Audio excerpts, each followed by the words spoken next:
Chapter 24 Day 3, 0900. Good morning, Happy Islanders! DJ's voice echoed across the whole island. Day 3 has arrived. If you are among the 290 people still standing on Happy Island, then congratulations! You've nearly made it halfway through the first season of the Bloodgames! Give yourselves a hand. DJ paused for a moment, and Cameron heard a few people in his camp clapping. What a day yesterday was. It seems you guys are really getting the hang of this world. DJ continued, maintaining his enthusiastic-sounding tone.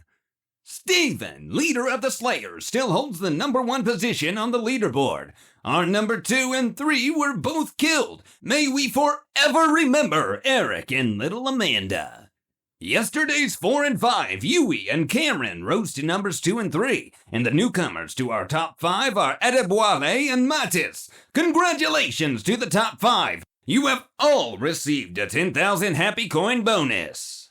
The storm rolled through last night and blocked off 2 miles worth of zones.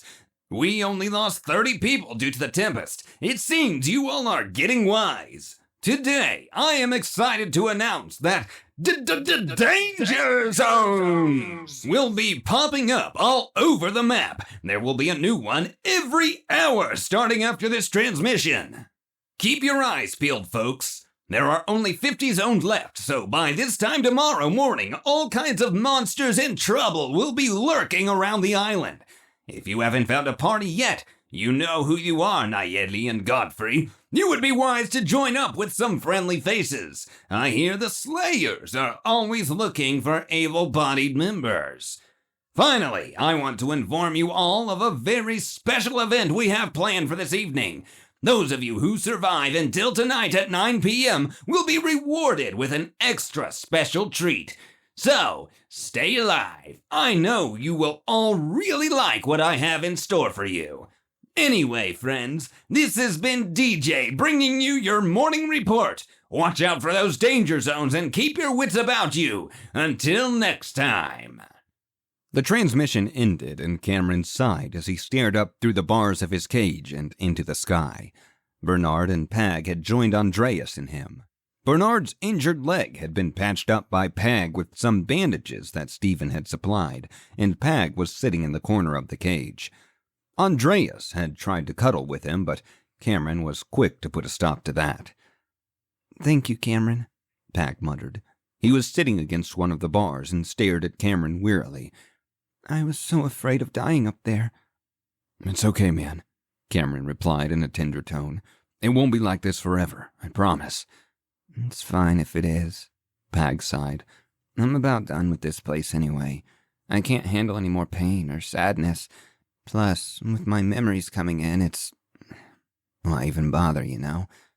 "Don't say that," Cameron snapped as he quickly looked over at the boy. "You can't give up hope. I almost did. Hell, I still feel like I want to every once in a while, but right now, hope is all we have." "Like I said," Pag shrugged and let out a defeated sigh. "I'm about done with this world." Cameron snarled at the sight of the boy. How could he blame him?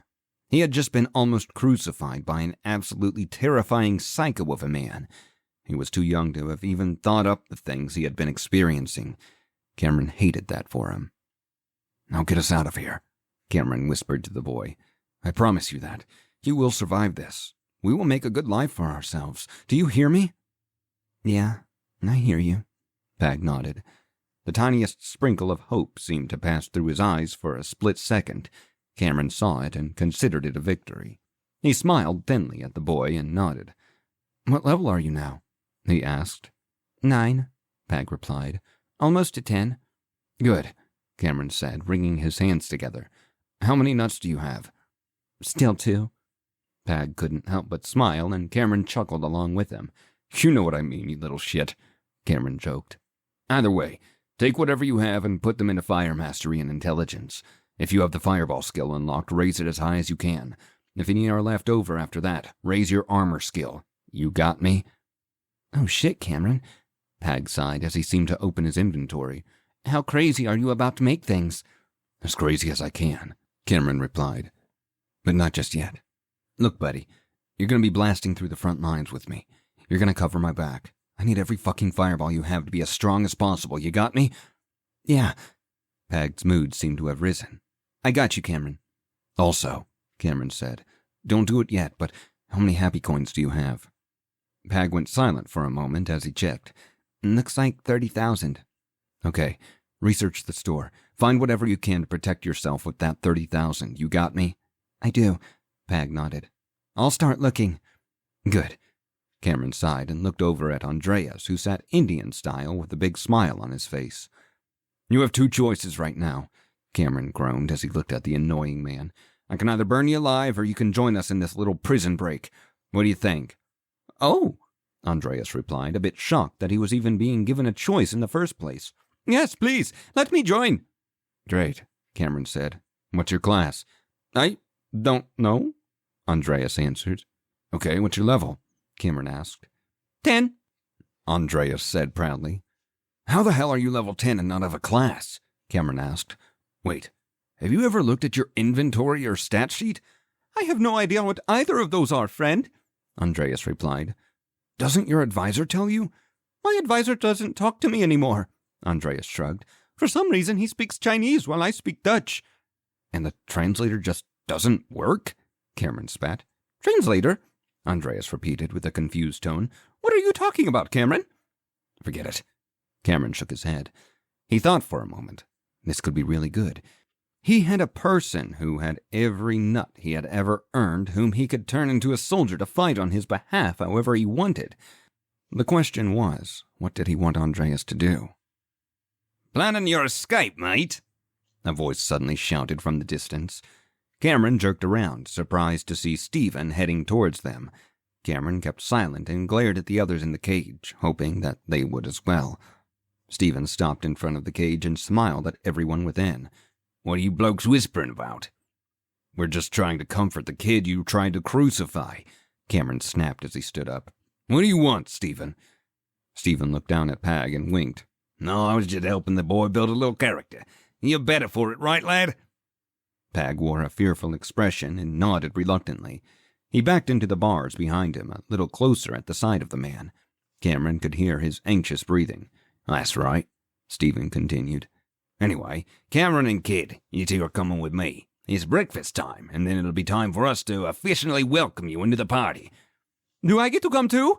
Andreas asked enthusiastically, smiling from ear to ear as he did. Stephen pursed his lips together and sighed. No, he groaned as Pag and Cameron stepped out of the cage. You make sure that one doesn't die. Stephen closed the door of the cage and beckoned Pag and Cameron to follow him. They did so and walked beside him as he led them down the hill that the cage rested on. We're about to see how good at cooks you boys are, Stephen told them as they walked. Being tinkerers and all, I mean. You're going to go to work and whip us up some breakfast with my own tinkerers. Pag smiled briefly and glanced up at Cameron with wide eyes. Cameron glanced back, and suddenly Pag grabbed his head and fell over into a large patch of red flowers. He gasped, and Cameron hurried to his side. I'm having a memory, Pag groaned as he seemed to fight it, but Cameron watched curiously as Pag ripped at the flowers and shoved them in his pockets.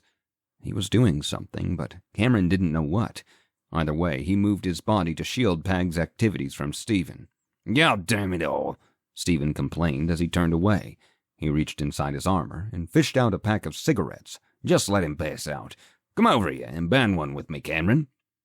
Pag briefly opened an eye and winked at Cameron, and then threw his head back and stuck his tongue out.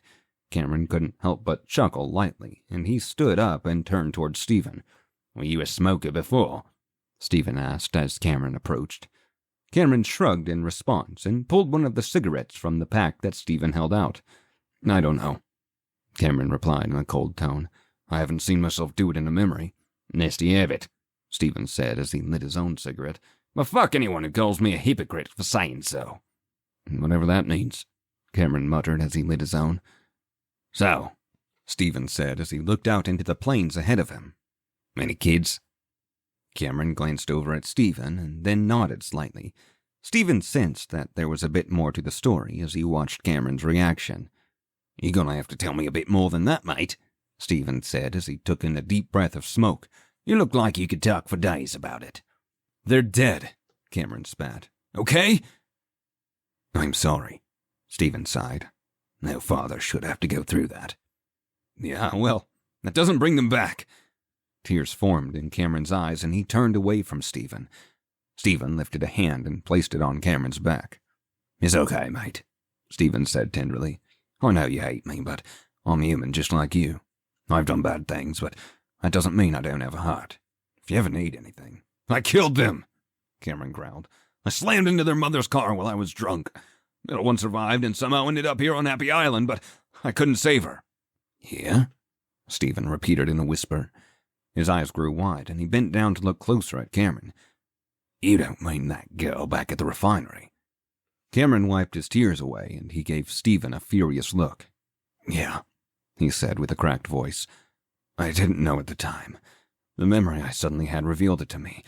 When I woke up, it was too late. She was already gone. Tell me you got a respawn crystal, Stephen said quickly. You got it, didn't you? I did. Cameron regretted telling Stephen that. He regretted telling Stephen everything he was saying. Well, I'll tell you what, Stephen declared as he tossed his cigarette aside and cracked his knuckles. You give me the stone and I'll make sure to revive her when we get to the rebirth sphere. I mean it, Cameron. Once you come to terms with being on my team, you'll realize that I hold you in higher regard than I do any of my other men. I'm not giving it to you, Cameron whispered. It's mine. I can't risk...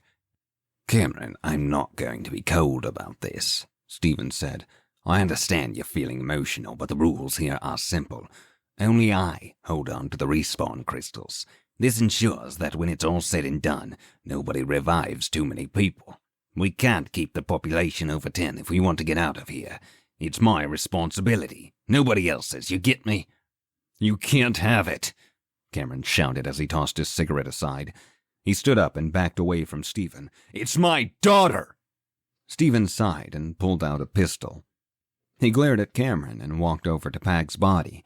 As he aimed the weapon at Pag's head, he turned to look at Cameron and raised his eyebrows. I'll kill him, Stephen promised with a stern tone. I knew you had the crystal all along. I saw you grab it. I was going to take it from you eventually, but I didn't know it was your daughter. You listen now, and you listen good. The girl will be revived. If I'm good for anything, it's my word. Do you understand? I fucking hate you, Cameron hissed. He looked down at the boy on the ground and then back up to Stephen. He couldn't let the child die. No matter how hard he wanted his daughter back, he couldn't let Pag be murdered right there. Cameron closed his eyes and opened his inventory. Don't be mad, mate, Stephen said. This is just the way we do things. I hold on to the crystals in this party. That's just the rule. Your daughter will be revived. If I have to kill one of my own to make sure that happens, I will. Cameron looked at the 2 crystals he had in his inventory. One belonged to Hank. The other was Amanda's. Cameron thought for a moment about the first person he had met on Happy Island. Hank was a good man, a kind and funny man. Cameron hated what he was about to do, but he reached out and grabbed Hank's crystal and stepped up to Stephen. Very good, Stephen said as he reached out and grabbed the item. He slipped it in his pocket and cocked his head. Now, give me the girls. What? Cameron asked. I just gave you... The girl's crystal was pink, Cameron, Stephen said with a frustrated tone. The one you gave me was yellow. Don't you try to fucking lie to me, Cameron. I made you a promise. I will keep it. Give me your daughter's crystal. Reluctantly, Cameron produced Amanda's crystal. He held it in his hands. He rubbed it and brought it to its lips and kissed it. Daddy will bring you back, he whispered as tears fell down his cheek. I pinky promise. Gently, he handed the crystal over to Stephen, and they both let out a sigh.